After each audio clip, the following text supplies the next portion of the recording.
Coming up on Mountain News this morning, an Eastern Kentucky Police Department is celebrating its move into a bigger space. And the Pikeville Police Department takes some time to remember and recognize fallen officers during National Police Week. Dedicated to Eastern and Southern Kentucky, this is WYMT Mountain News this morning.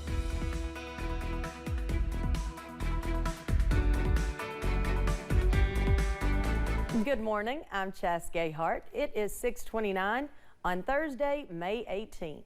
Let's go over and check in with Brandon, and it's a cool, foggy morning. It is a cool, foggy morning out there, at least in some areas, at least for the fog part. The cool part is everywhere this morning, so jackets needed. But going to change. Exactly. It's going to start to warm up pretty quickly this afternoon, so it's one of those days you'll need the jacket early. You'll be able to shed it pretty quickly later this afternoon. Let's take a look, see what's going on at Lake Cumberland this morning.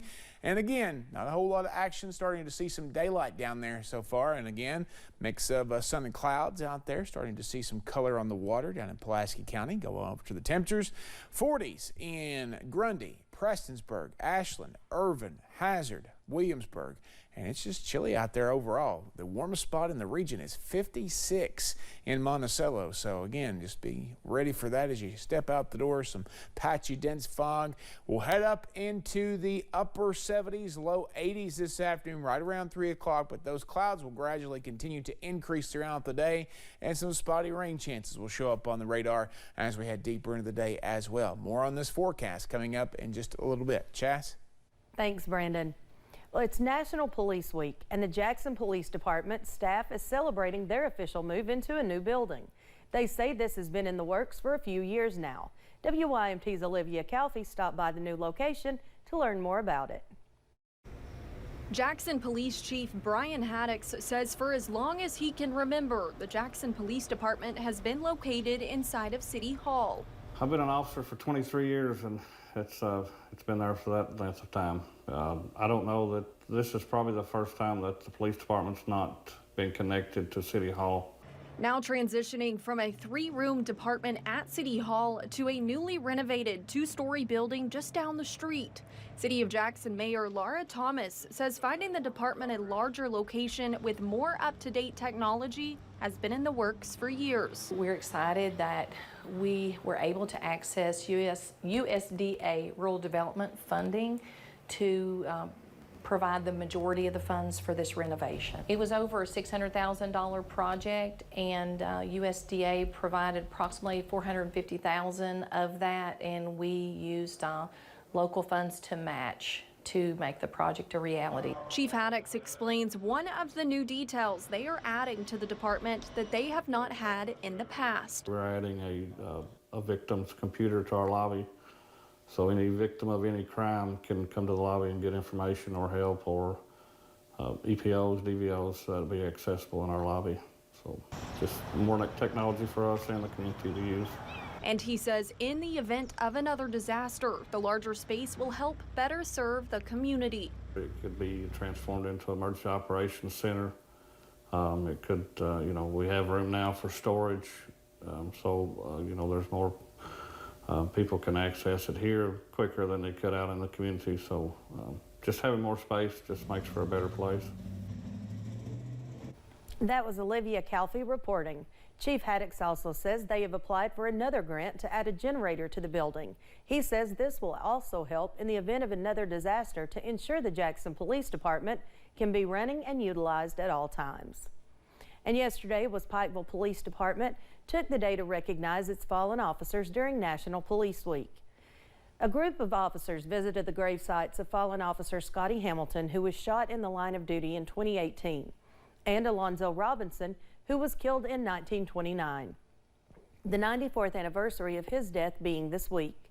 The officers then placed a wreath on the county's fallen officer memorial outside of the courthouse to recognize all of the local heroes killed in the line of duty.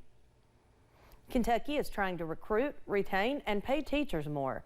The Kentucky Department of Education reports that 72% of current teachers are at risk of leaving their jobs soon. Kelsey Soto talked with the educators about a new rank challenge, the program that will allow the career development and opportunity for better pay. These two study buddies are veteran teachers at Wolfe County Middle School and are now recent graduates. She would line everything out, and I would follow her lead oftentimes. The Kentucky Department of Education reports that 72% of current teachers are at risk of leaving their jobs soon. Teacher retention is definitely at the forefront of what superintendents and school boards are concerned about. Which is why Bloom Board has partnered with the Kentucky Education Development Corporation to offer a cost-effective program to help teachers move up the ranks and seek higher salaries. We walked into the teacher's classroom and the kids said, "We did it." And because they felt absolutely a part of watching their educator grow, because it was their student work samples. The support was instantaneous. My advice would be go ahead, make time for yourself, get that rank, because ultimately it's going to affect you forever. It's been a lesson for them both on prioritizing self-worth and investing in their future, a learning experience they got to do right in the comforts of their own classroom. My students, my hugs, and all the love and the conditioning that we all give each other. The beauty of the rank change program is that participants can work at whatever pace, finishing as quickly as 1 year or taking as many as 4, all without having to return to a traditional university. Obviously, if you have a family, if you're busy, your kids are in sports, you got a lot of things going on, you can manage it. Like, it's not a deadline type of thing. From professionals to pupils, these educators have plenty of reasons to celebrate alongside their students this school year. That was Kelsey Soto reporting. The program can be done at the teacher's own pace, unlike a degree. It can take anywhere from 1 year to 4 years to complete and can be done at a fraction of the cost. Those with the South Central Kentucky Educational Cooperative say the pandemic helped to amplify the mental health struggles of students across the region. And now, thanks to federal funding, the co-op will have the means to help. The co-op recently received $6 million from the U.S. Department of Education to identify the mental health needs of the schools within the districts they serve and to provide students with better access to mental health resources. Our main goal, our main objective, is to build that sustainability within our districts, to help train those staff, train them up to the point where they're able to deal with some of the training needs that aren't always something that's brought in to those mental health professionals into their scope of work. Those with the co-op say they will be partnering with local colleges to find those mental health professionals to work in the school setting. It will also help to provide funding to these schools to continue this work. School districts across the region will continue to feed students during their summer break. WYMT's RJ Johnson explains why the programs are needed in our area. School officials say food insecurity has been a big issue for a long time. Since the July flood and inflation, they have seen an increase in students needing additional help, which is why they'll be offering feeding programs this summer. We're operating out of Buckhorn Children's Center this summer, and we're really targeting the families of Buckhorn who got flooded this summer. They're actually going to have a place to come get food. We're hoping to help parents because of the increase in the cost of food, and we're hoping that by providing those meals it will help. Letcher County Schools Food Service Director Nancy Banks says their feeding program will take place at different locations in the county. We're offering different site pickups, trying to make it more convenient for the community. And I'm just hoping that folks will take advantage of what we have to offer. Perry County Schools nutritionist Alexis Martin says they are working to keep schools open for people to pick up food. The plan is to have all our schools open, so we're really excited about that. At least maybe if they're not open all summer, they are going to be open. Banks and Martin both say that they are continuing to finalize their plan, but more information is to come. RJ Johnson, WYMT Mountain News. For more information about your county's feeding program, you can contact the Food Service Department or the Board of Education.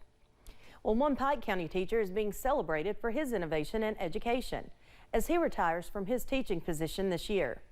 The Pritchard Committee is working to highlight the importance of durable skills, the extra boosts students receive from the teachers that they can take with them into the workforce.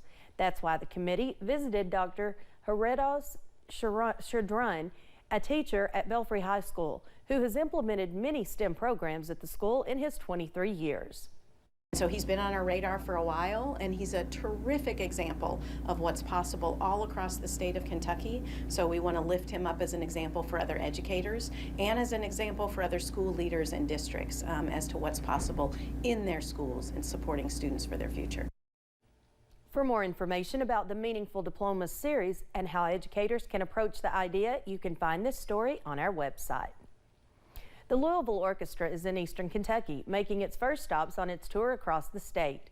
WYMT's Jordan Mullins has more from the orchestra's first performance in Prestonsburg.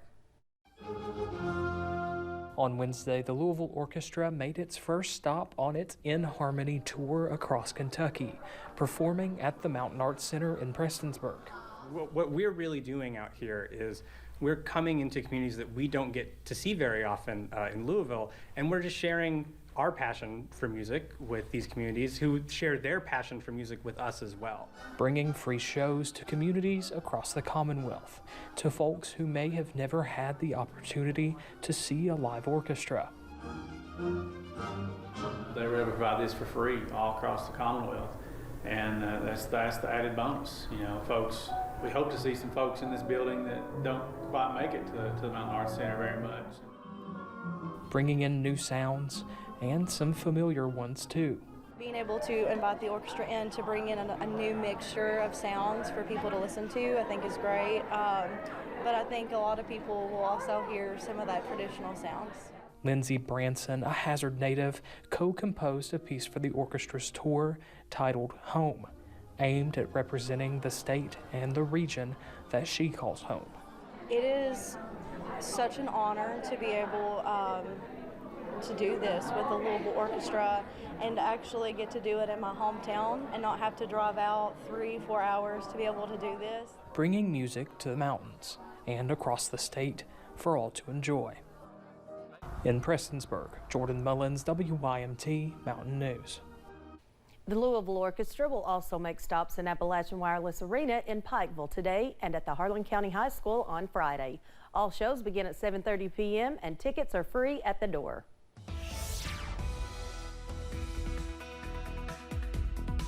6:41 here on this Thursday morning, Friday Eve, UVA-wise. A few clouds over there, a little bit on the warmer side, 54 for them. Again, they're one of the warmer spots in the entire region. 54 there, 54 Jacksboro, Somerset as well, and then 56 in Monticello. Everybody else is in the upper 40s and low 50s. The exception, Irvin, is now down to 43. So we're continuing to watch that temperature fall this morning. So we're going to continue to see, again, some sunshine early, then a few more clouds late, and there'll be some rain chances a little bit later on as well. Chas? Thanks, Brandon. And thank you for joining us. The time is 6:42. Still to come on Mountain News this morning, the Department of Agriculture works to vaccinate an endangered species of bird against the bird flu here in the U.S. as their numbers are impacted by the virus.